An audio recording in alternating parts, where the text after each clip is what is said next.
নিজের ঘরটাকে সাজাতে কার না ভালো লাগে, আর সেটা যদি হয় নিজের বেডরুম, তাহলে তো প্রায়োরিটি লেভেলে থাকে সবার আগে। সারাদিনের ব্যস্ততা আর ক্লান্তি দূর করার জন্য এক টুকরো পরম শান্তির স্থান হচ্ছে নিজের শোবার ঘর। আর সেই ঘরটাকে স্নিগ্ধতায় ভরিয়ে দেওয়ার জন্য কিন্তু সবুজের জুড়ি মেলা ভার।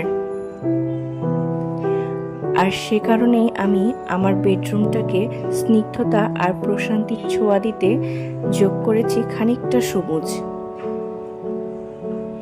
একটুখানি সাদা, একটুখানি সবুজের মিশেলে বেডরুমটা হয়ে উঠতে পারে অন্যতম একটা শান্তির স্থান। এই তো আমার এক ফালি সুখ আর এক ফালি স্বাচ্ছন্দ্য।